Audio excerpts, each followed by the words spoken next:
Здравствуйте! В эфире программа «Тема дня». Гость сегодняшнего выпуска – примар муниципии Камрад Сергей Анастасов. Сергей Ильич, я от имени наших телезрителей приветствую вас в нашей программе. Здравствуйте. Сергей Ильич, буквально недавно, 1 июня, примария организовала для детей очень красивый праздник перед Домом культуры города Камрад. И мы видели счастливые лица детей, им раздавали бесплатное мороженое, детвору развлекали аниматоры. Скажите, как была организация этого праздника и какая сумма все-таки наших горожан все время интересует расходы, да?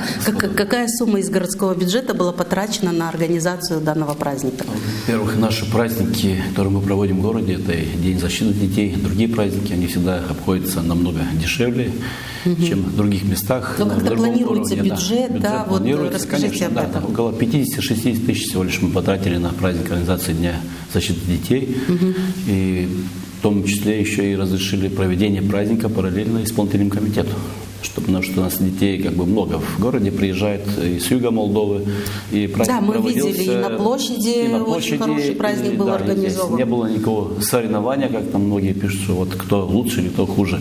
Кто больше детей перехватит, да? Понятно, что если мы не построим одну дорогу, две мы можем организовать и по всему городу, в 10 местах. Но у нас есть другие цели, задачи, не только праздники, поэтому ежегодно мы проводим праздник, решение муниципального совета, то есть выделяются средства не только для праздника детей. Но и самое главное для детей, понятно, что праздник один раз в году, но детей нужно занять.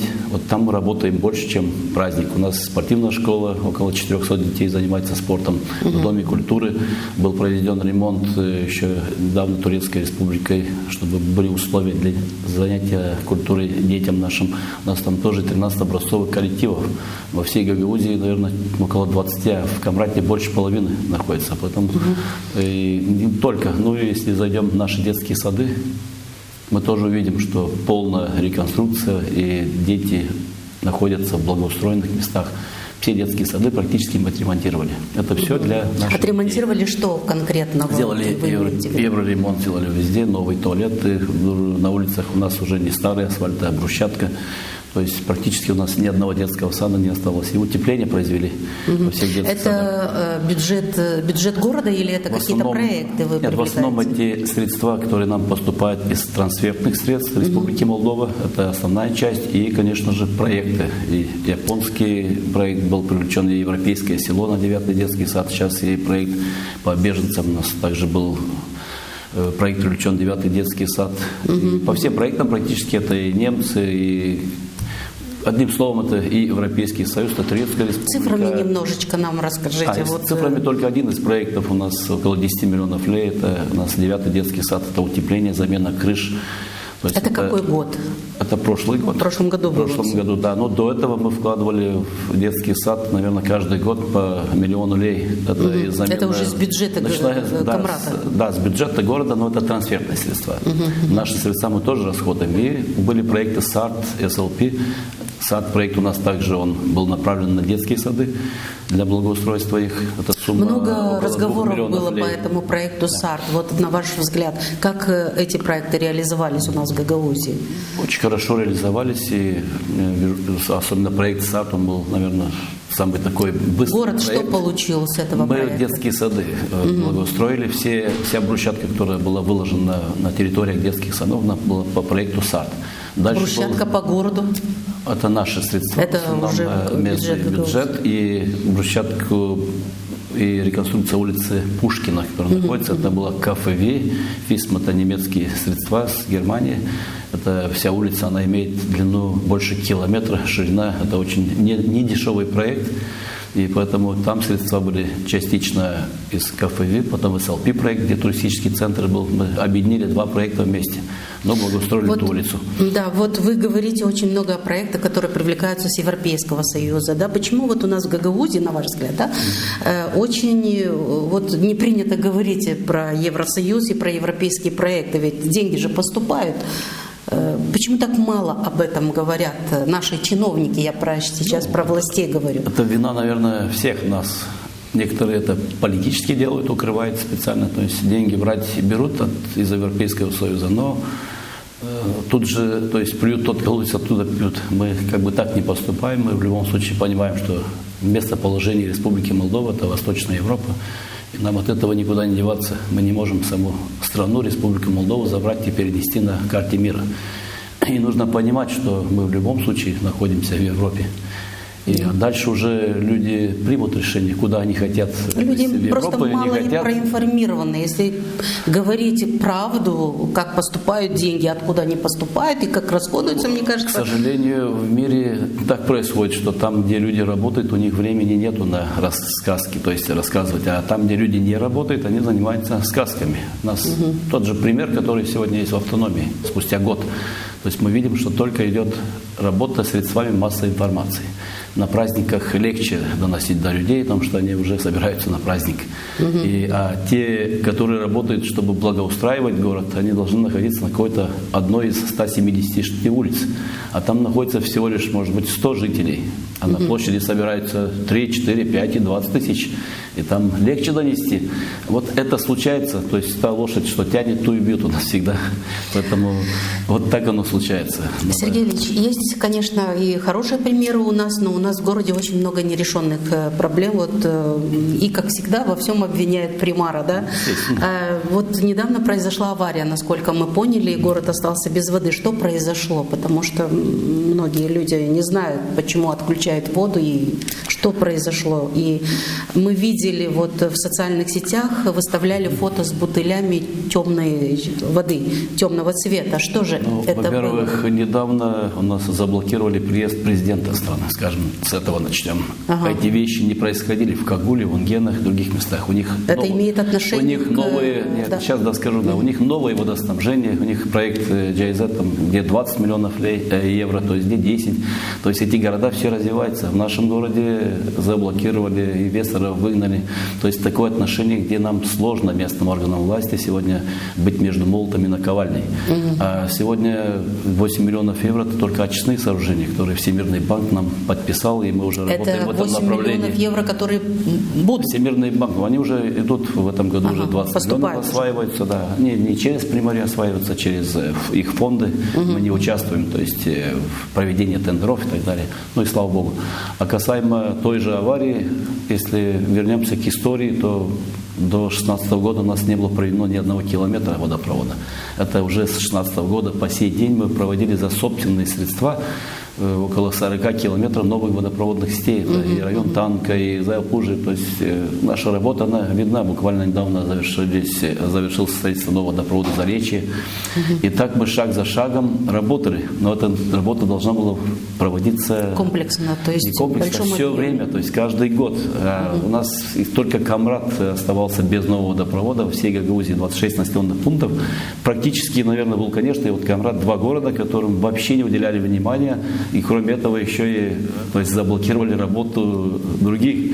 Естественно, что вам сейчас, когда сталкиваемся с такими вещами, где затопило скважину, то есть дождь, это все нужно заранее предусматривать, надо иметь дополнительные насосы, это нужно уменьшить потери воды, чтобы хватало воды. Уже этот вопрос, решился вопрос, вода есть уже в городе. Естественно, с воскресенья сотрудники Суканова работали в активном режиме, они уже постепенно подводят до норм, потому что в многих районах еще до сих пор нет давления воды. Но эту воду можно пить, потому еще что нет, многие пользуются? Нет, всю неделю нельзя будет пить, потому что будет хлорироваться, очищаться, и уже через дней 10, наверное, можно будет уже таким образом пить, потому что у нас хорошего качества вода. Надо беречь эту воду, для этого нужно инвестировать, вкладывать. Мы когда говорили с вами по телефону, вы сказали, что ожидаете сегодня высокопоставленных гостей из Кишинева, да?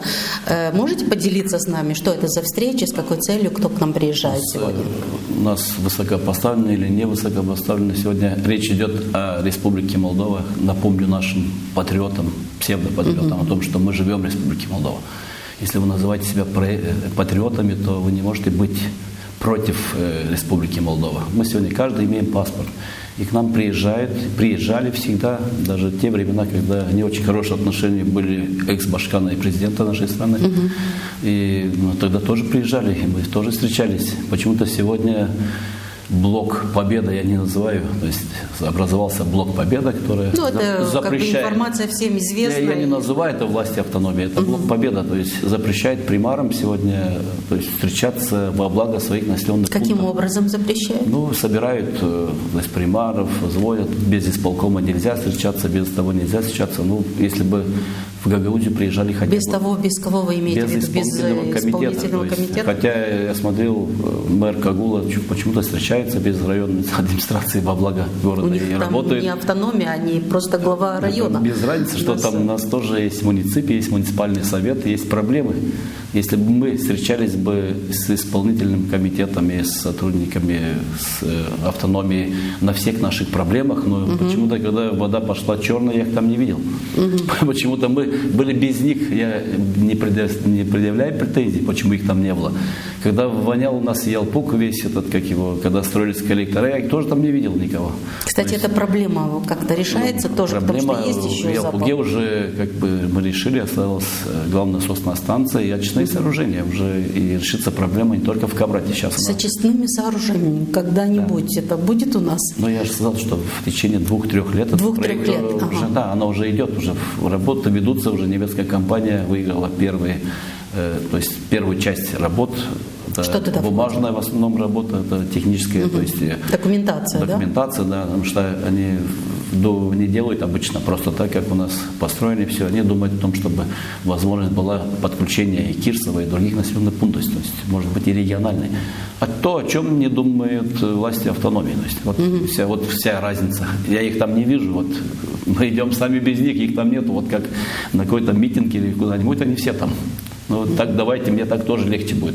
Я куплю один рупор и начну ходить. Критиковать, да? Критиковать легче, чем критиковать сделать. легче, тем более тех, кто работает. То есть, ну, пусть начинают хоть что-то строить из обещанного плана.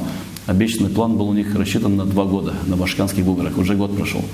Пока я ничего не вижу. Везде все им мешают. Ну, строят же дороги, что-то делают они. До нельзя выборов сказать. построили дорог, пару населенных пунктов до выборов. После выборов уже не раздаются ни продукты, ничего. Все это остановилось, уже практически не видим вообще. Но нельзя так. Сергей Мы после выборов работаем. Можем поехать с вами на район Туканянский. Полный проект идет региональный. Район Танка. Канализационные сети построятся полным ходом. То есть мы работаем, мы не остановились. Сейчас готовимся к, опять же, дорогам. Но нельзя же за год в нашем городе не делать ничего. Вот вы говорите, готовимся к дорогам, к тем, что вы начинали до выборов, строили, да? Летом? Каждый год строим дороги, мы не Это на делаем бюджетные выборы. деньги или это бюджетные, конечно, наши средства. Местные, Это то, местного что мы бюджета. аккумулируем, то, что мы экономим. Не просто так эти средства. У нас бюджет сегодня 130 миллионов. Бюджет автономии Это 1,5 много или миллиарда. мало для Камрата? Ну, на развитие города стоится всего лишь 10 миллионов из них. То есть это и дорожный фонд, это и площадки, и все подряд. Конечно же, мало. Это мизер, это меньше, чем в 2019 году. То есть на развитие города. Хотя бюджет был меньше. Сегодня все подорожало. И зарплаты увеличились и так далее. Сергей Ильич, совсем недавно вы были избраны председателем Совета регионального развития Гагаузии. Вот на какой срок вы были избраны и вообще что входит в обязанности председателя? Это как бы Это не должность. как общественная работа, да, я так понимаю, или как? Это без оплаты. То есть Без оплаты, Без да. оплаты работа. Есть региональный совет, который выбирает проекты. То есть если нам сегодня хороший проект, к примеру, тот же Акпролин или там, упаковочный двор и так далее, то есть голосуется на этом совете. Это Кто входит в этот совет? общественники входят, общественные организации. Вот бизнес. на данный момент, вот сегодня, кто туда Бизнес входит? Вы же мэры, уже определились? Мэры 3 городов входят в столицу, то есть общественные организации, представители, и входят это все с Гагаузии. То есть за меня не голосовали представители Молдовы. Это именно региональное развитие Гагаузии. То есть и в любом случае, хоть было очень много споров вокруг этого, но мы бы не избрали бы Башкана, потому что не обязательно ассоциации примаров должен быть председателем ассоциации примар Камрата.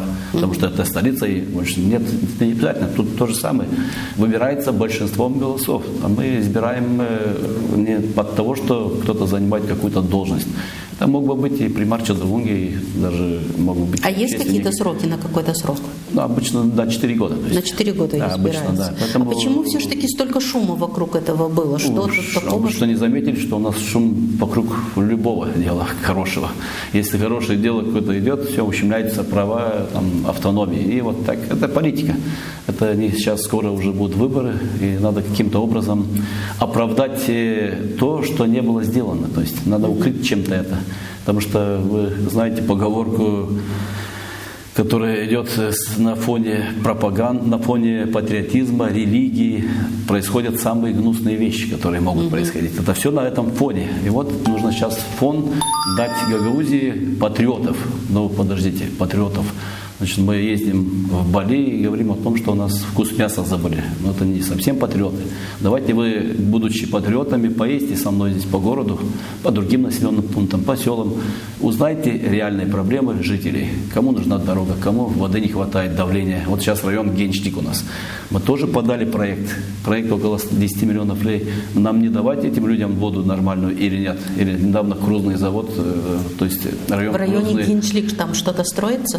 Там уже ничего не строится, там то, что начинали, это уже все как бы заблокировано. А воду куда подали? Кто там? Там мы воду, новый проект делаем, потому что вода до них не доходит, чекмайданская вода. И мы новый проект, там, то есть не только скважина, речь идет о емкости, которая будет установлена, и 3000 тонн или 2000 тонн, чтобы объем воды был достаточен, потому что ночью качает насосы. Нужно где-то аккумулировать воду, чтобы днем люди могли пользоваться без проблем. Поэтому этот проект стоит тоже около 10 миллионов рублей. Это начинается по улице Новая, вверх и весь этот район. Нам этого сейчас не делать, ждать. Что-то я не вижу наших патриотов рядом со мной.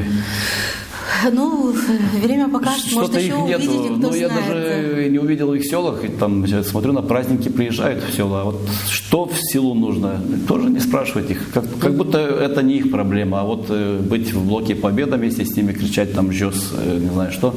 То есть это тоже наша работа. Ну, как-то нечестно. Давайте все вместе. Немножко раскошельтесь из бюджета автономии. Сергей Ильич, мы отошли немножко от совета, а меня все-таки интересует вопрос. Вот кто возглавлял этот совет до 24 мая 2024 года, да? И вот насколько ваше избрание, вот как председателя, будет законным, потому что вы же наверняка тоже смотрели публикацию Башкана, в которой она заявила, что протестует это решение в суде. Вот. Во-первых, было не первое заявление, она вся протестовывает, все, что будет делалось и по региональным советам, по другим. Тут везде все протесты. Во-первых, мы избирали, еще раз говорю, если речь идет о том, что там должен быть именно Башкан, как она это сказала, тогда зачем мы будем голосовать? Если именно Башкан, тогда голосовать никто не должен. То есть оно само по себе назначается и все. А если мы выбираем, то есть естественно, что там может быть кто угодно. А большинство в прошлый совет мы выбрали там Ирину Башкан. Федоровну, потому что она была членом правительства, была вхожа в правительство. Послы к ней приезжали. Турция всегда с ней сотрудничала очень тесно, то есть и очень много проектов было благодаря этому. То есть, и несмотря на то, что она тоже имела конфликт с президентом, другим, но, по крайней мере, работали. То есть совет выбирает, совет выбирает председателя и дальше работает. Дальше уже работаем, команда. дальше уже начинается работа, но почему ее, как его даже и не предлагали, потому что было заблокировано 3 проекта. Акпролин заблокирован, упаковочный двор, то есть контрибуции мы не получили. И Минеску уже строится сколько, вроде бы говорим о патриотизме. Упаковочный двор еще поговорим, конечно. Закончим с советом уже. Ну, я имею в виду, что причину, почему и не планировали ее выбирать председателем, потому что были заблокированы проекты, а зачем нам выбирать лицо, которое блокирует проекты? К этому я, то есть... В этом была причина. Да. А скажите, кто мониторит работу агентства регионального развития? Вот какие проекты рассматриваются, что в приоритете и какой бюджет? Бюджет тоже, наверное, на год, да? Вот последние 2 года я знаю, что вместе с Европейским селом Гагаузия получила почти 200 миллионов рублей. То есть на развитие сел. Последнее вы имеете 23-й год? 23-й, 22-й начинались проекты. То есть почти 200 миллионов рублей. Это и европейское село. 18 населенных пунктов получили. Посмотрите просто на статистику. 26 всего у нас населенных, 18 из них получили. То есть европейские проекты. И также регионального развития проекты, которые идут. В основном они реализовываются то есть в городах и в больших населенных пунктах, потому что это региональные проекты. И мониторит у нас управление, то есть есть агентство регионального развития. Она находится в Приморье на 4-м этаже. Мы им предоставили тогда помещение, здание, чтобы ремонт произвели. Да. В том числе и ваше помещение тоже к ним попало. Да. И они сами сделали ремонт? Ремонт Приморье сделала, передала им в аренду. То есть они оплачивают арендную плату. То есть мы произвели ремонт, чтобы агентство работало, потому что нам важно. Мы не хотим, чтобы Гагаузия теряла 200 миллионов лей. Если кто-то хочет, это их проблема. Хорошо, Гагаузия получает и эти проекты. Какие проекты? Что вы делаете с ними? Ряд проектов – это упаковочный двор, открытие рабочих мест. Один из проектов Чедерлунги, тоже открытие рабочих мест, там помещение для осенно-текстиль. Также такой же проект, практически как и в Камрате. Дальше Отправлен был тоже этот проект. Сейчас на следующий год тоже поданы ряд проектов регионального развития и Чедерлунга. По-моему, Чедерлунга даже 2 или 3 проекта подала. Вулканешты подали. Все населенные пункты подают проекты на региональные. И уже комиссия, то есть наш состав, выбирает эти проекты, нормальные они или нет, и они идут уже дальше. Решают дальше. Да, единственное, что для этих проектов нужна контрибуция. Вот когда вот эта часть небольшая контрибуции выдается, то проект реализовывается очень быстро. И мы открываем, как оно уже и было, вы уже видели, Фуджикур открылась, правда, сегодня она уже закрылась. Да, закрылась, но сзади 2 предприятия. Мы же видим 4000 квадратных метров. Компания Джаггер построила. Это предприятия же, другие предприятия, это же не Фуджикура. Нет, это здание не Приморье. Здание идет компания IPC, это идет у нас бельгийская компания. А рядом еще открылись Бойер, Джаггер и Бузина работают, там тоже 2 компании. А это здание, где Фуджикура, там сейчас что-то будет? Будет, это уже хозяева, то есть здание, они ищут туда уже инвестора, боятся немножко этой обстановки, что у нас здесь есть. Потому что, вот вы уже несколько раз затронули этот упаковочный двор, я хотела чуть позже поговорить, но коль уже затронули, давайте об этом тоже поговорим. Очень много споров было, да, вокруг этого проекта. И из того же отчета регионального развития Гагаузии, да, видно, что Национальный фонд регионального развития выделил 20 миллионов, да, 20, если я правильно... Да, 21,5. Да, с половиной. Около 20 миллионов. А 2 миллиона исполком должны были вам выделить в виде контрибуции. Они выделили, да, контрибуцию. Часть, а вот 20 миллионов было выделено, эти деньги пришли к нам в Гагаузию? Значит, что с этими деньгами? Проект «Упаковочный двор», он внедряется уже 3 года. Да, 3 года. Никак не может завершиться, да? Это проект не Приморье и Камрат, как они пытаются сегодня, Примара, то есть это региональный проект. Значит, когда нас назначают в региональный совет, они говорят, это мы регион, смотрите, как они нас ущемляют. А когда речь идет о самом региональном проекте, Приморье, Камрат, идите, возьмите кредит и завершайте. Это нормально вы считаете отношением? В одном случае, взяли, да? Приморье взяла. Значит, в одном случае мы регион, но мы деньги давать вам не будем. Вы сами там разбираетесь. А вот когда назначать на должность, чтобы вы не имеете права. Но вы спорили по поводу контрибуции, да? Да, естественно. А вот эти 20 миллионов, они пришли в Гагаузию? Все, что связано с Республикой Молдова, в Гагаузию, все пришло. Пришло. То есть, да, оно на счетах регионального развития, то есть агентства. То есть они дежурным... Вы еще не потратили эти деньги? Нет, конечно. Первую сумму, которую потратила на данный проект, это только региональное развитие, это на проектирование. То есть само агентство регионального развития произвело проектирование. Сам исполком направил 1 200 000 первой контрибуции. Потом, после этого, когда уже пересчитало агентство сметы, тогда в один раз очень сильно цены поднялись, потом опять опустились. В чем? Тогда же было у нас подорожание на 100%, если помните. Газ стоил 4 лея, стал 30 лей, металлы все стоили. И им пришлось тогда пересчитать сам проект, еще и добавить на 7 миллионов, то есть коммуникаций данному проекту. Поэтому он обошелся и 43 миллиона. Я тоже не согласен был с этой цифрой и предлагал пересчитать, потому что потом цены опять вниз ушли. Да, и вот этот вверх-вниз, оно и получилось. Так на сегодняшний день, чтобы завершить этот проект, сколько денег все-таки, какие цифры? 23 миллиона, да, у вас если проект взять или так, больше? Общая сумма проекта на сегодняшний день должна быть где-то 33, максимум 35 миллионов. Общая сумма проекта.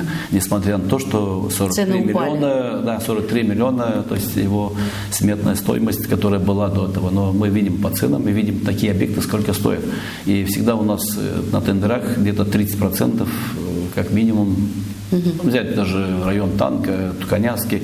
То есть очень много... Как тендер, вы как выбираете тендер, то, что меньше. Естественно, если 8 компаний там находится, то, естественно, мы даем первой компании, мы же не даем 8-й компании. Если мы дали бы 8-й компании, нас можно было бы обвинить в чем-то. Но если первая компания дала самую низкую цену на работу, в чем нас можно обвинить? Там что, вообще ничего не делать?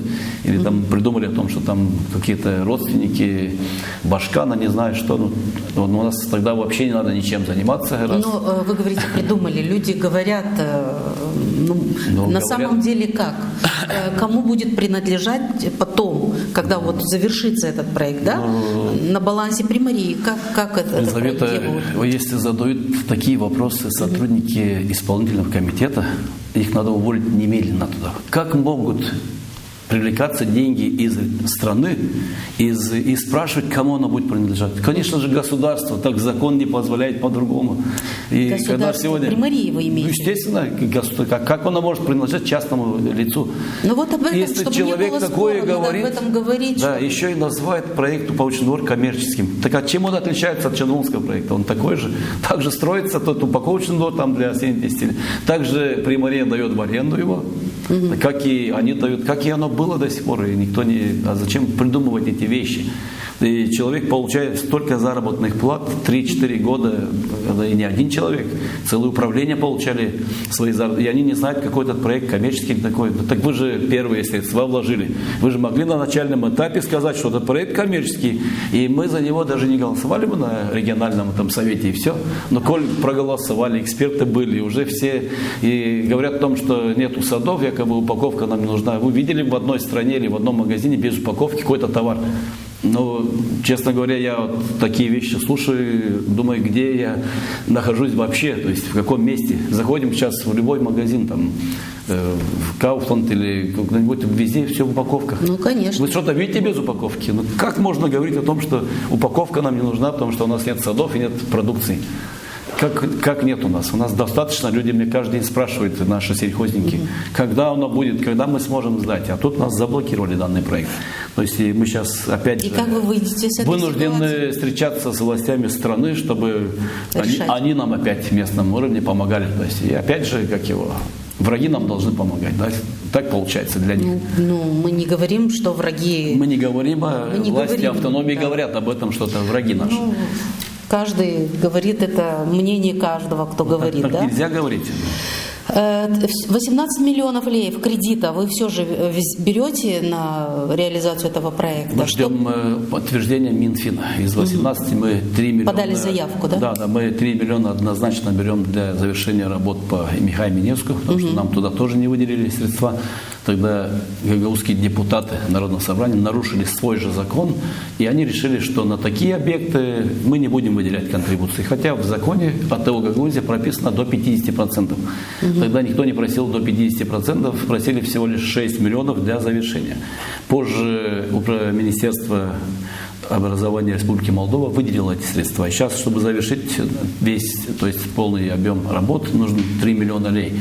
И даже эти 3 миллиона лей по нашему обращению, по обращению депутатов, те, которые из города нашего, они все заблокировали, сказали, что этими, то есть проектами должна заниматься Республика Молдова. Но мы их попросили, вы в скобках напишите в законе, что, к примеру, образование вас не интересует.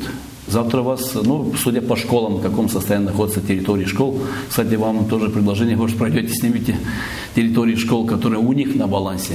Я понял, что их образование в самом деле не интересует. Все, что было сделано в школах, это было сделано экс-примаром Камрата, которые были на балансе школ. И в сегодняшний день они у нас не на балансе.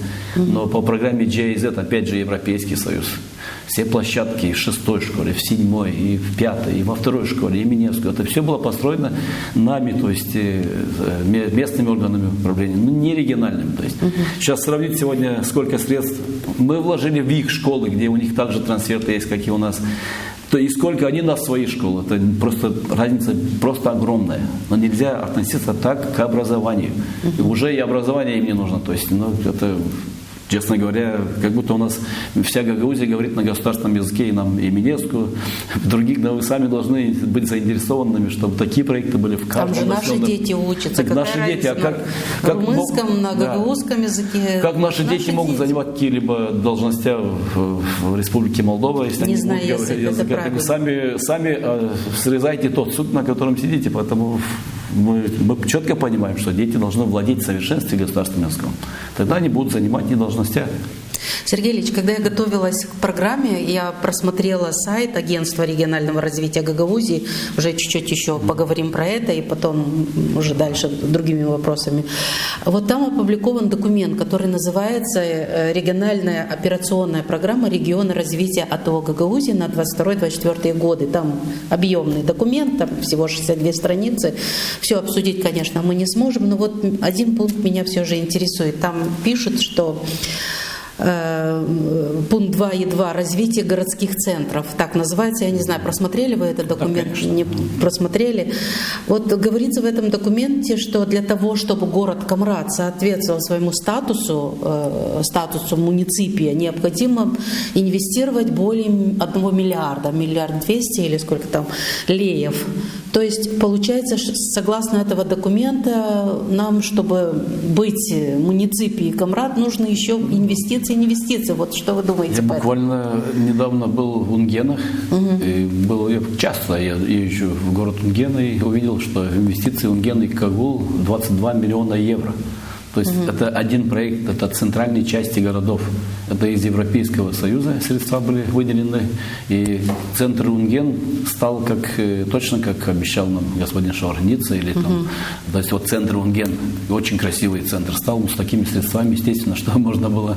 И парк красивый, и в центре все поменяли, и фонтан в центральной части. В Унгенах, да? В Унгенах, да. Мы также привлекаем, потому что мы вошли в топ-6 городов поликрештери, которые идет Республика Молдова, мы смогли войти, нас все-таки приняли данные, и дальше идут уже проекты, мы уже проектируем улицу Победа нашу, она идет от улицы Третьякова и до края нашего города, и эту центральную дорогу мы тоже хотим привести в чувство, скажем, кабеля спрятать под землю и так далее, чтобы он соответствовал какому-то европейскому стандарту, да. Потому что сегодня все, что было построено, практически все приходится переделывать, и даже улица в одном месте имеет 10 метров. Времена меняются, жизнь идет вперед. Это очень сложно, потому что улицы оказались в одном месте имеет там 7 метров в ширину или 10 метров, в другом 18. Получается, и все это нужно привести в соответствие, да, и не один год. Поэтому над этим работаем. Но я немножко стал приятно был удивлен именно развитием тех двух городов. Другие города, конечно, Ханчешт хорошо развивается у нас. Ряд городов в Молдове хорошо развивается. Мы не хотим отставать. Взять, конечно же, по уровню развития бизнеса, который был до вот этих ситуаций, Камрад лидировал, потому что местные, то есть бюджет у нас из собственных доходов был очень хороший. То есть и сегодня он даже показывает хорошие результаты наши камрадчане, потому что 240 миллионов, даже больше мы перечисляем бюджет автономии, из которых только 60 аккумулируется в городе. То есть 180 миллионов это средства, которые идут в бюджет автономии, после этого они должны распределяться по селам и городам. По Гагаузии, да? По Гагаузии, потому что мы понимаем, что в Камраде тут находится в основном больше экономических агентов, тут находятся все управления. Естественно, что нам бюджет собирать легче, чем селам и городам. Поэтому из 240 только 60 остается. 180 мы не аккумулируем. Помогаете селам. Получается, камрадчане помогают селам. Главное, чтобы... главное, самое обидно, что к селам они не доходят, они аккумулируются в исполнительном комитете. А куда же они уходят? Вот вопрос, который интересует, наверное, жителей сел, потому что я понимаю, что многие не знают о бюджете, я сам, не будучи примаром, тоже особо не интересовался бюджетом всего. И сегодня, когда мы говорим о том, что в 2019 году у нас было около 100 миллионов лей, в том числе из этих средств, которые поступают с Камрада на развитие наших сел и городов, это 2019 год был. Это контрибуция, это капитальные инвестиции, это региональные инвестиции, которые по проектам. Это вся сумма была почти 100 миллионов лей. Сегодня эта сумма составляет около 20 миллионов. То есть бюджет вырос до 1,5 миллиарда, а сумму, хотя бы можно было оставить ту сумму, которая была Мы смогли у себя в бюджете, у нас также все подорожало, как и в исполнительном комитете. Если 1,5 миллиарда бюджет, то тогда он был 900 миллионов, так он увеличился на 600 миллионов рублей. Но куда потрачены средства? На что? Конечно же, на содержание, в основном, это аппарата. У нас в Гагаузии чиновничество аппарата в 2 раза больше, чем в Республике Молдова. Несмотря на то, что в Республике Молдова очень много. На фоне других стран население страны уменьшается, а чиновничий аппарат, он сохраняется на том же уровне. Но если население становится меньше, то, наверное, чиновников должно становиться меньше. Ну. У нас в Гагаузии он +2, то есть коэффициент на 100%, если счесть на 1000 Перед выборами жителей. обещания мы слышим, что сократим аппарат, Мы сократим. этим занимались с 2015 года. Мы сокращали людей не так, чтобы увольняли, как мы. Ну да, если это человек увольнять у нас, людей вообще-то да, сложно если у нас по человек закону. увольнялся откуда-то, то мы вместо него не брали людей на работу, чтобы человека Было тоже... справедливо, да? Либо брали с одного места, там где более, то есть открывали. Но таким образом нам удалось тогда, как его, уменьшить количество именно сотрудников, около 80 человек. У нас и коллективы были, это я имею в виду и Дом культуры, и Примария и так далее. Примария практически у нас такой же коллектив остался, но у нас открылись по привлечению инвестиций. То есть Отдел новый, отделы, да, новые, которые Ну, инвестиции много, надо да, привлекать, это естественно, деньги, да. без денег как Потому развиваться что, город? опять же, для жителей, которые не знают, у нас всего лишь 20% проектов, то, что вы видите в городе, это наши средства, то есть наши с вами. А 80% Налоги наших же горожан. за счет налогов только 20%, а 80% это у нас внебюджетные средства. Это Республика Турция, в первую очередь. Это Европейский Союз. Это у нас ряд стран, как находится не в Европейском Союзе, подальше это Соединенные Штаты, это у нас Япония и так далее. Эти все проекты, они имплементируются в нашем, то есть в городе. И мы без них практически станем селом. Но сегодня даже не сотрудничая, если мы перестанем сотрудничать и зайдем в конфронтацию с властями страны, то мы опять же превратимся в село. И дальше что? Выборы придут, в первую очередь мне жители зададут какой вопрос? А что вы сделали? Конечно. Я им буду И объяснять мы о том, задаем что... такие вопросы Я всегда. Что буду вы объяснять о сделали? том, что, ну вот, понимаете, я послушал власти автономии, вот поругался со всеми вокруг, иностранцами, вот все, мы никого... А нас это не интересует, у вас, вы обещали, вы должны сделать. Вот Да. такой ответ будет. Да, люди так да, и спросят. а Мы наши- вас выбрали, вы должны Да, работать. и особенно, когда я слышу, если вы не с ШОР и не в Победе, значит вы в ПАС. Так подождите, кто нам в 2020 году, у меня память очень хорошая, по-моему, за ПАС были все наши данные действующие патриоты. Они все были против, по-моему, партии социалистов. Они все прямо ругали. А там было 2 кандидата. Там не было 5-го кандидата. Там было 2. Если вы были против, за кого же вы были? Мы вас за это ругаем, мы не ругаем. Пришла власть в страну, мы работаем с тем президентом, который представляет страну. А хорошо она работает... Президента люди избрали. же. Да, работала она хорошо, плохо, или парламент, это уже оценят люди. По крайней мере, даже вопрос по рынку, взять парламент. Хороший парламент, плохой, но они приняли решение, отменили закон.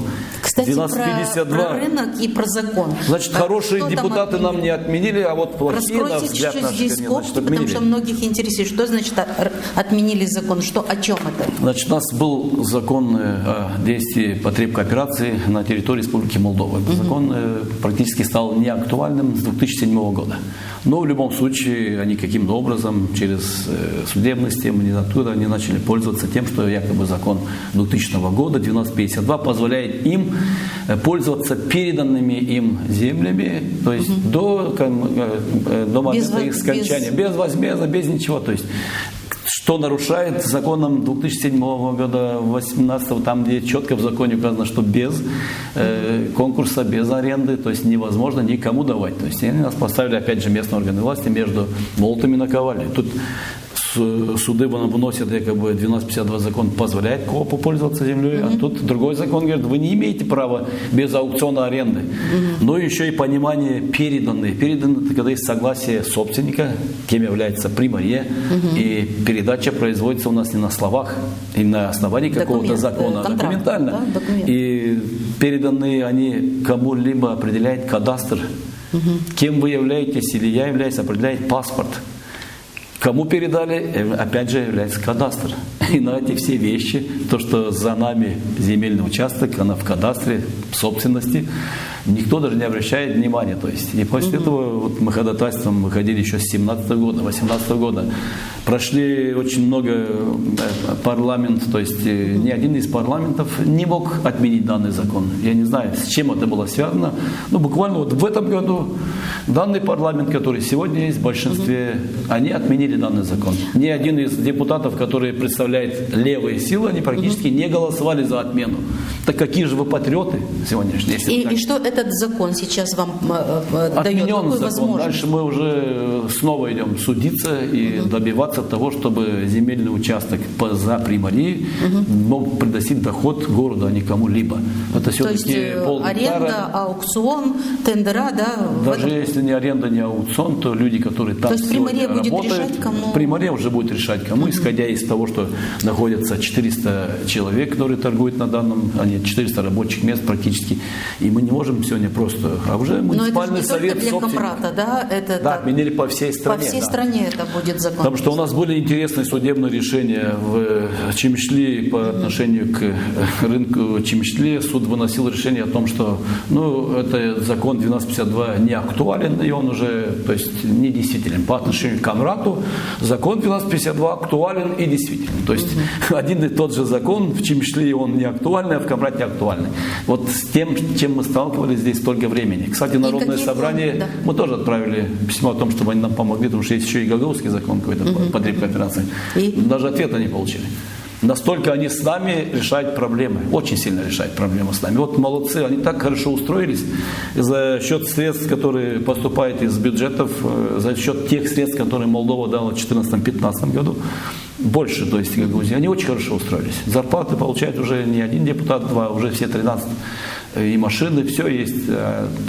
Почему вы зарплату получаете, если ничего не поступает в селам и городам? Вы представляете село.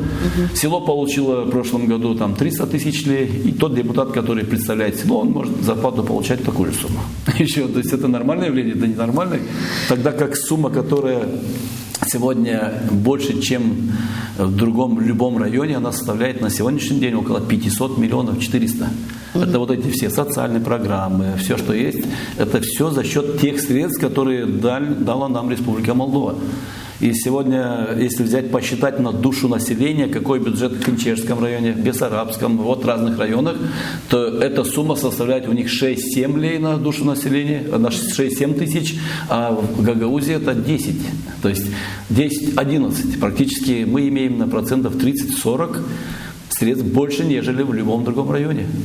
С рынком в Камрате завершим уже. Какие планы у вас? Планы будет суды. Реконструкция? Нет, суды это понятно. Это вы без будете. Нам пока запрещено там что-либо проводить. Суды приняли решение практически там не благоустраивать. Мы начали хорошо благоустраивать, мы уже давно бы завершили и сделали бы, создали бы, то есть людям условия. Но пришлось работать вокруг рынка. Благоустраивать улицу Победа, Федько, Котовского. То есть мы там в любом случае работали, не стояли без работы, потому что там не было благоустройства, наверное, 30-40 лет. Касаемо рынка, нас тогда остановили, судебные исполнители и так далее, остановили наши все работы. Вот о чем говорят, что якобы ленд останавливается. Так нас тоже останавливали. Вы где были? Почему вы к нам не пришли на поддержку, что вот для людей делается, а вас нету, бы вам одно письмо, второе, десятки обращений, и я не видел еще рядом с этим рынком. По-моему, один раз был, только у нас Александр Тринавский на вопросы, которые обсуждали. А что-то остальных я не видел, ни власти, ни никого, чтобы пришли к нам и помогли, чтобы мы людям могли благоустроить, сделать, поднять, вот так же поднять митинги, как делается. Почему-то митинги так не подняли. Рынок надо, потому что условия там ужасные просто. Патриоты могли бы поднять, там 400 человек все-таки работает. Значит, по ленду подняли, 20 раз уже фотографировались в этом ленде. А кто мешает ленду? Вот вы сказали, что кто-то им мешает. Они говорят так, я не знаю, кто мешает, потому что если у нас в Молдове все документы в порядке, нам никто мешать не может.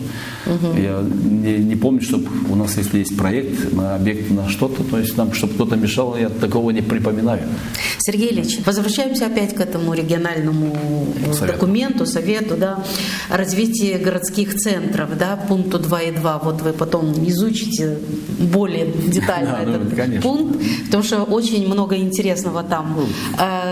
В этом же документе говорится о том, что муниципия Камрад имеет всего 38% канализации. Да? Уже 50 будет. Уже 50. Завершение Заялпужа и район Танк у нас уже будет больше 50. Это из То есть идет работа в этом плане, потому что это очень важно. Недавно Михаил Макарович даже написал пост, что Новоненок там проводится.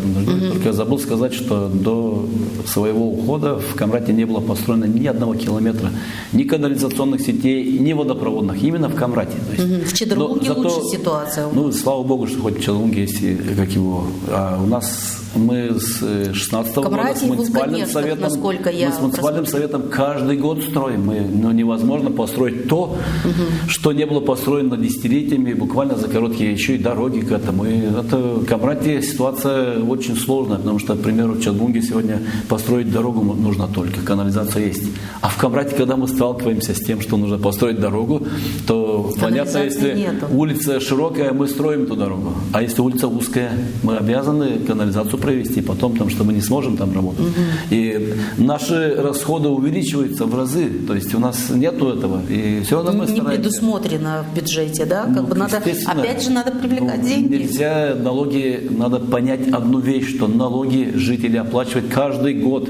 Ну, нельзя требовать в один год, значит, они оплачивали кому-то налоги 10 лет, 20. Там никто ничего не строил, то есть все нормально. Но потом уже пришел новый примар, он должен сразу все построить. Я в своих предвыборных кампаниях и в 2015 году всегда обещал от 3 до 5. Вы не новый примар, вы уже третий срок. Естественно, поэтому и задаем эти вопросы. Поэтому и появились дороги в городе, появилась канализация, появилось уже покрытие не 28, а 50%, и водопроводы провели, все. И площадок было у нас 1-2 площадки футбольных сейчас. Вы видите, что 12-10. Вы видите, какой интересный футбольный турнир у нас проводится. Да, вот. Да. А сколько футбольных полей вы посчитали, сколько было, сколько стало их? Там было 1-2 поля всего лишь. А сейчас построено десяток полей.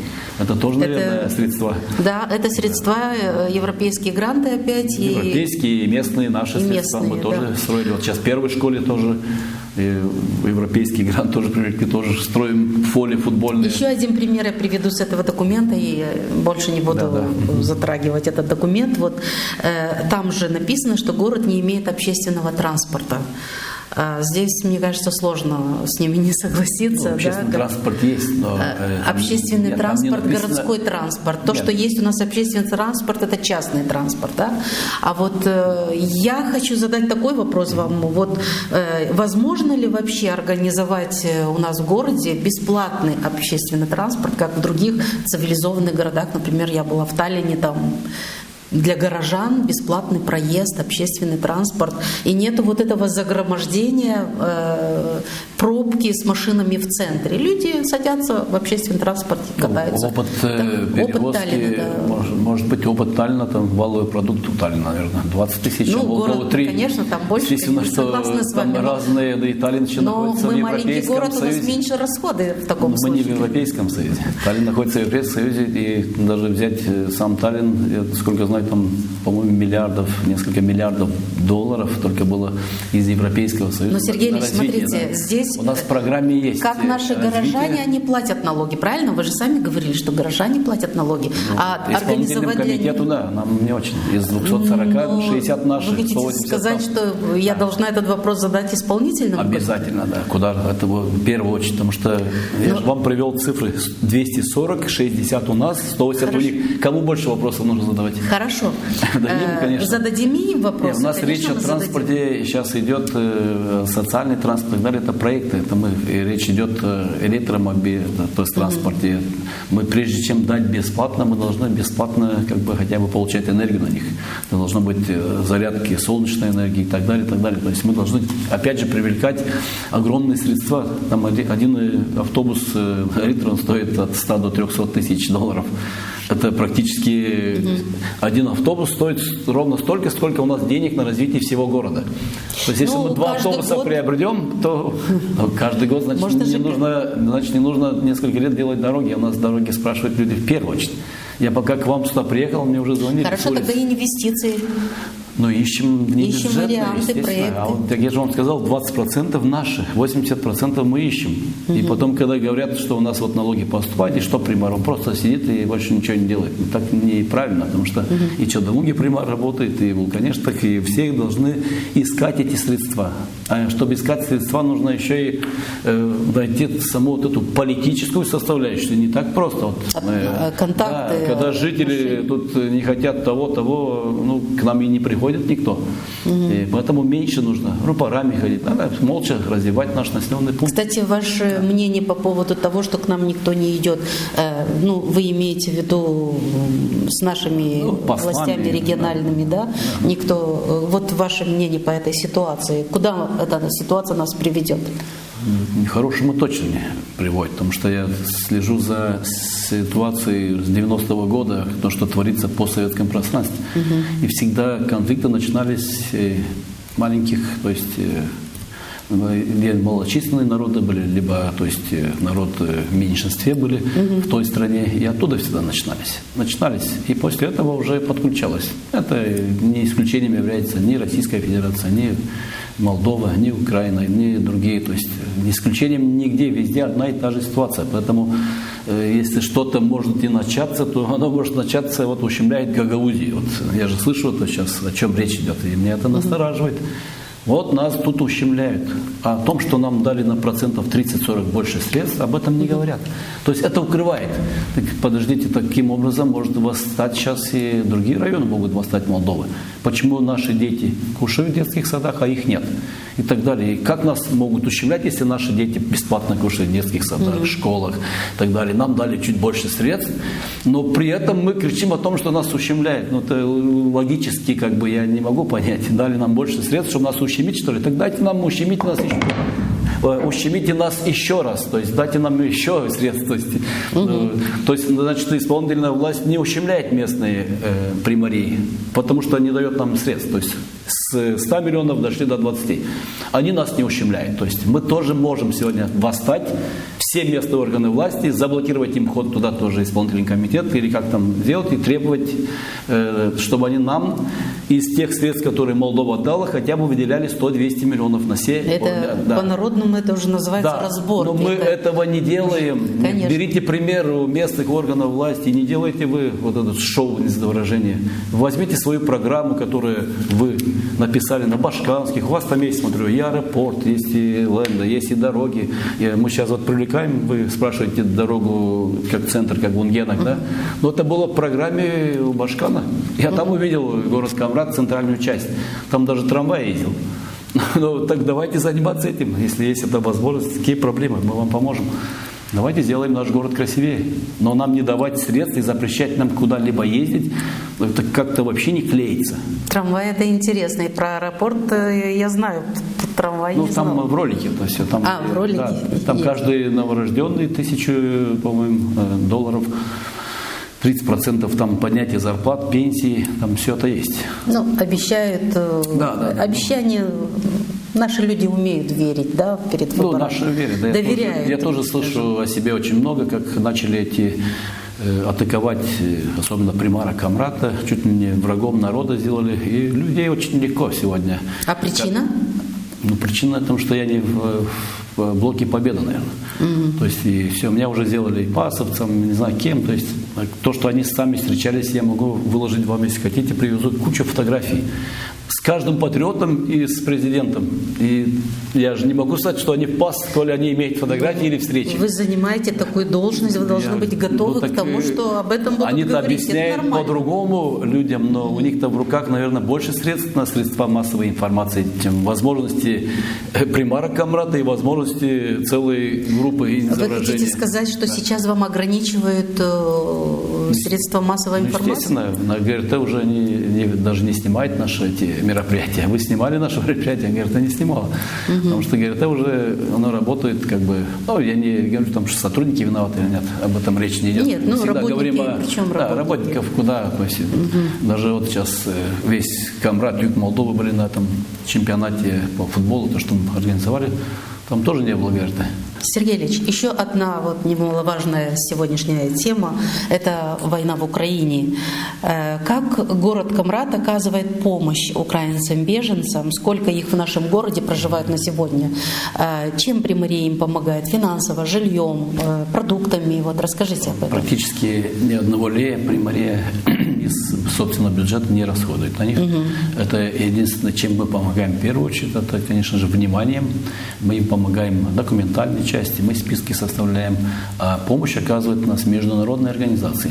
То есть очень много, Красный Крест и так далее, то есть они всегда держат на контроле какие-то ваучеры, что-то этим людям всегда нужно. Но они через Приморью помогают? Через Приморью, да. Потому что наш Приморье, чем работает, это сотрудники работают. С Ольгой Николаевной есть наши сотрудники, которые бесплатно работают. Они не просят ни заработной платы, то есть ничего не просят. Они просто по-человечески помогают людям, которые оказались в этой ситуации. Но кроме этого, у нас есть, благодаря тому, что мы помогали беженцам и помогаем, и мы привлекли ряд проектов. Сегодня 9-й детский сад через проекты, которые связаны с беженцами. 6-я школа у нас, парк красивый. Это тоже связано, тоже связано было, да. То есть не то, что мы что-то из бюджета израсходовали. Что-то приобретаем. А наоборот, у нас проектов пришло на 4 миллиона только. То есть связано о том, что мы гуманность показали. Мы никогда, мы и по-другому и не думали. Мы в любом случае, по-другому и не должно быть, потому что это тоже люди самостоятельно не покинули свои дома. Мы не обсуждаем там сейчас сам конфликт, потому что...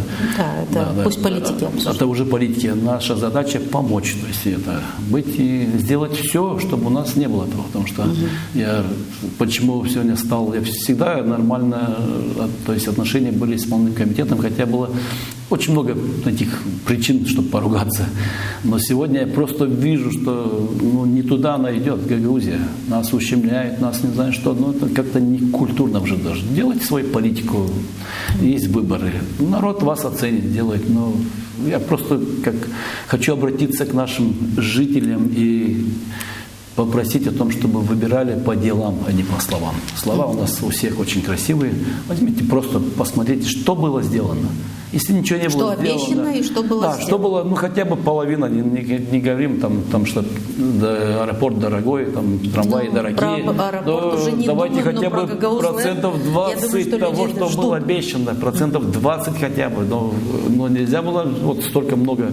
Мы тоже на предвыборной много чего обещали, но, по крайней мере, 80% из объема обещанного мы выполнили. Обещали 3 километра, строили по 5-7.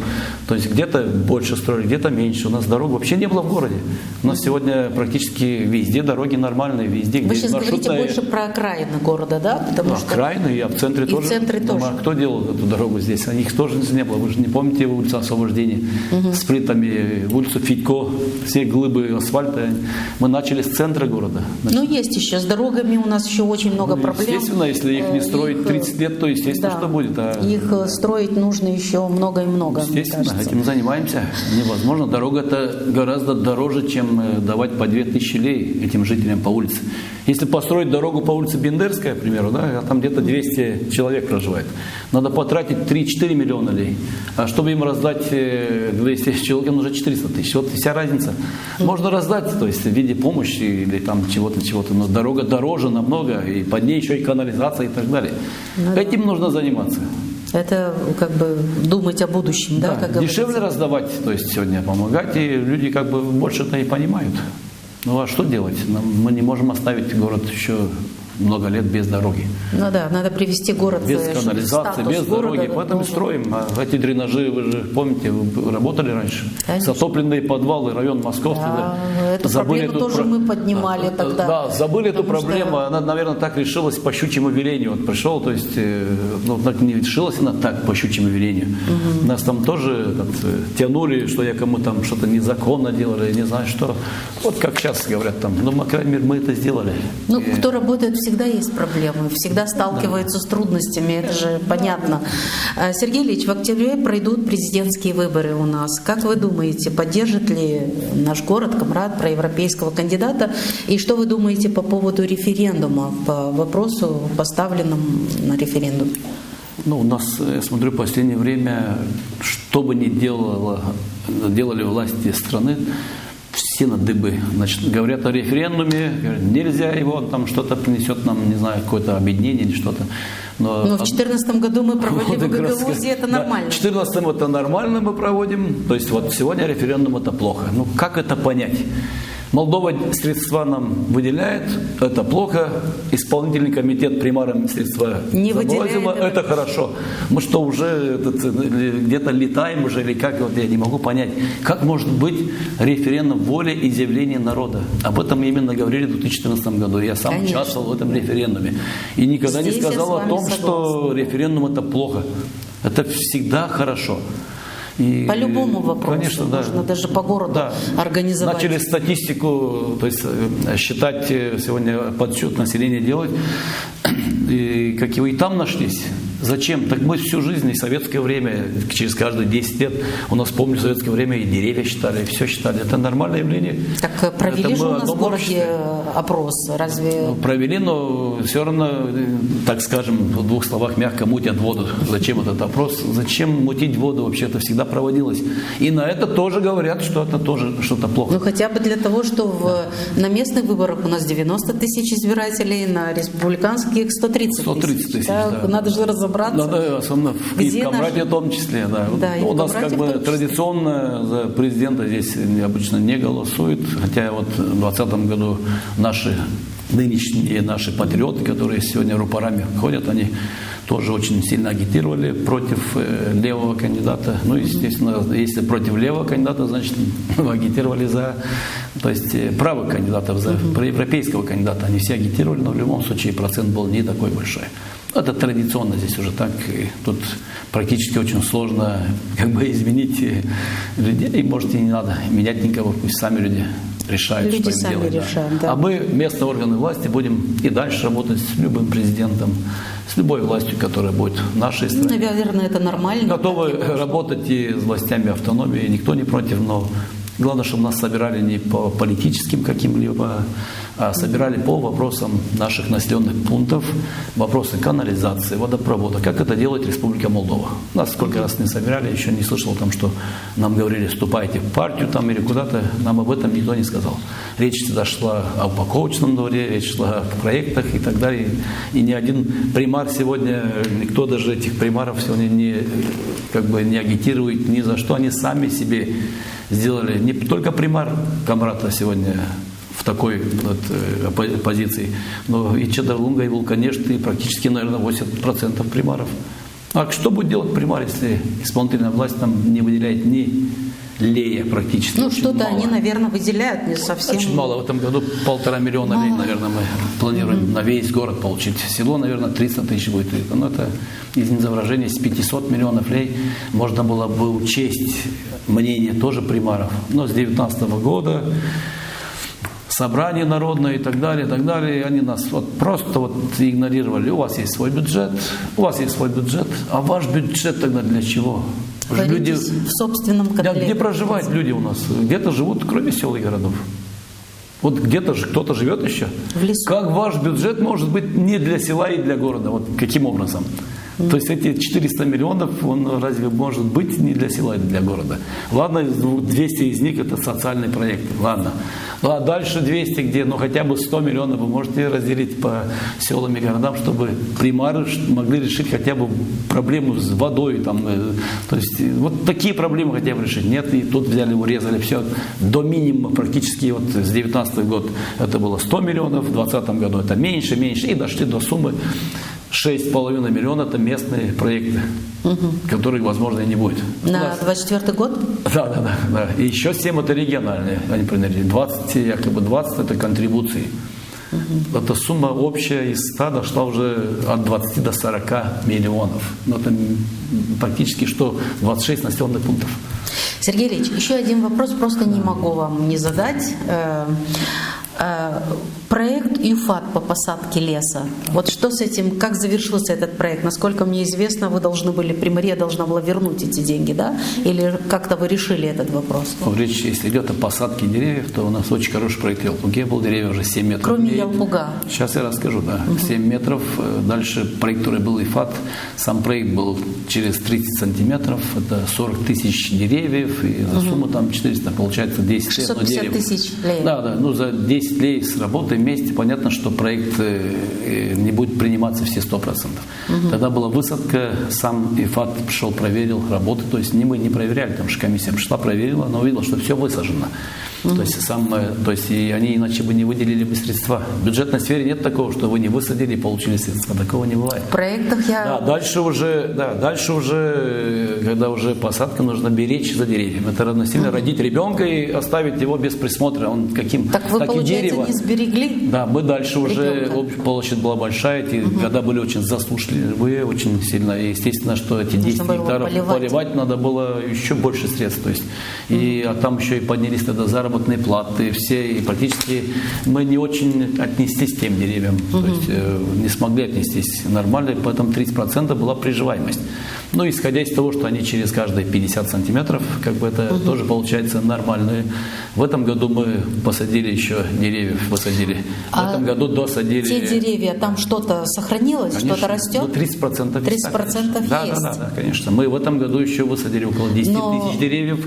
Мы это в любом случае доведем, то есть до конца сам этот денег процесс. вы не вернули донорам, да?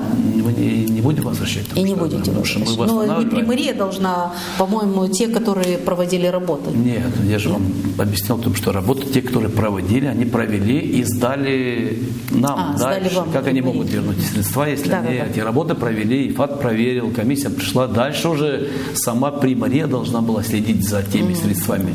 Но ты рано сильно посадил дерево, на улице засуха, никто не поливает его. Согласна с вами. Естественно, мы поливали один раз, но там засуха была все время, с утра до вечера. Но это пшеница же тоже особенно не уродилась в один год. Мы же не можем обвинять сегодня.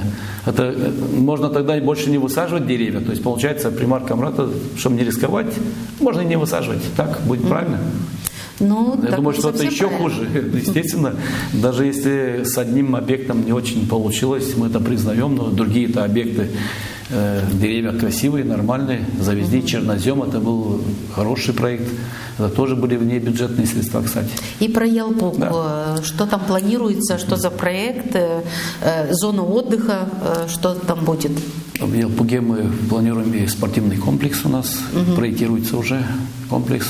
И дальше уже, опять же, внебюджетные средства. Это и идет, опять же, с европейских проектов. Мы уже подали заявки. Это и наши катакомбы. Ждете результаты?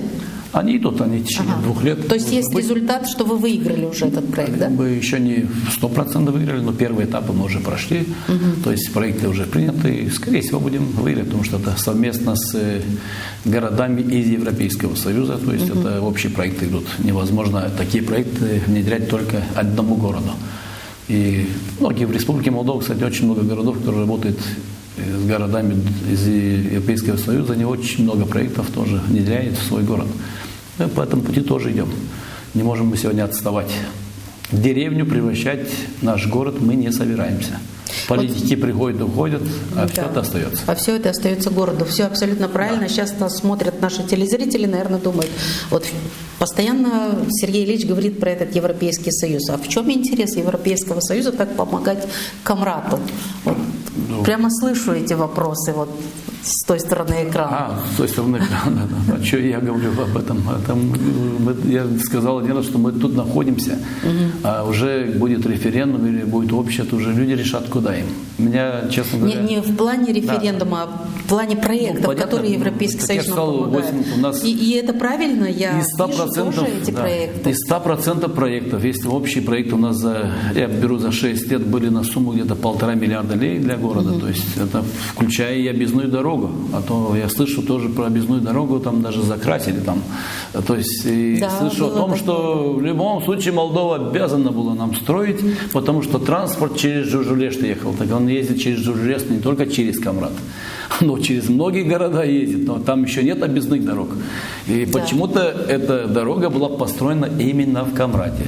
Вот, кстати, нашим патриотам, которые тогда закрывали дороги, вот единственная благодарность, которую я могу... Добились, да? Вот тогда они совместно добились того, что закрыли дороги, у нас появилась объездная. И тогда ускорился сам процесс. Но объездная это почти 500 миллиарда лей. Такой дороги Камрат не видел. И все сегодня, если в общем количестве распределить проекты, у нас 40% проектов это Европейский Союз, 40% это Турецкая Республика и 20% собственные наши доходы. То есть собственный доход имеется в виду бюджет города или автономии. То есть, вот так приблизительно распределить. Бюджет города это давайте наших сегодня, жителей, да. Давайте сегодня мы станем так, не будем больше принимать проектов из Европейского Союза. К примеру, так говорю. Я не говорю, что мы не должны я принимать. К жителям обращаюсь, не к вам. Просто хочу, чтобы... Я к жителям обращаюсь. Давайте мы вот просто не будем принимать проекты, скажем, мы не за Европу и так далее. Неважно, куда мы, то есть. Но мы больше проектов не принимаем. Нам оно не нужно. И через 5-6 лет Камрат становится, как, к примеру, там, деревня, а города вокруг нас чимишлетие, развитые, красивые. И тогда что? Скажет, примар плохо был работал. такой-то примар, он ничего не сделал. Я говорю, опять же, примары между молотом и наковальней. Да, и мы вас не агитируем сегодня и голосовать там, на референдуме за Европейский Союз, за какое-то ваше право. Этим-то и отличается Европейский Союз, о том, что дает право выбора. И люди выбирают, куда им нужно идти. То есть это их право, это нормальное явление. Но не может сегодня 2 или 3 или 4% населения диктовать свои условия 100% населению. Мы можем диктовать условия, то, что написано в уложении Гагаузии. Что касается нас. Это объединение с Румынией. Там мы можем диктовать условия. Там написано четкое уложение, что в случае объединения с какой-либо другой там, страной, там речь шла о Румынии, в этом случае Гагаузия имеет право. То есть, да, тут я согласен с нашими. Но когда речь идет, будем мы в Европейском или Евразийском Союзе, не может Гагаузия только решить это. Но это должна решать вся Молдова. Мы путь в Европейский Союз это же не означает объединение с Румынией. То есть Молдова также сохранит. Они так трактуют это, что. Трактует каждый, кто как понимает. Читайте наверное, четко уложение. В уложении Гагаузии написано четко, что только в случае объединения с Румынией. Так держите эту позицию. Да, держите эту позицию. И вся. Да. То есть, если оно там так написано, и такие были договоренности в 1994 году. Времени у нас очень мало. Последний мой вопрос уже, и завершаем программу. Недавно на стадионе муниципе Камрат состоялось открытие футбольного сезона. Мы не поговорили об этом, думаю, что это тоже немаловажно. Лига чемпионов. Да, какие мероприятия планируется проводить этим летом? Что вообще будет на стадионе? В течение месяца у нас проводятся мероприятия, по футболу сейчас в течение месяца, и дальше уже мероприятия идут по волейболу, по всем видам спорта. У нас где-то больше 10 видов спорта, и поэтому мы по всем этим видам спорта будем проводить не только на стадионе, на маленьких стадионах, спортивных залах, везде. Жизнь в городе должна быть активной. Да, согласна с вами. Ну что ж, на этой позитивной нотке, так скажем, я благодарю вас за участие в нашей программе, завершим нашу уже программу. Напомню, что гостем программы «Тема дня» был примар муниципия Камрат Сергей Анастасов. Провела программу Елизавета Ротарь. Оставайтесь с нами на канале АТВ. Я благодарю вас еще раз за участие и до встречи в эфире.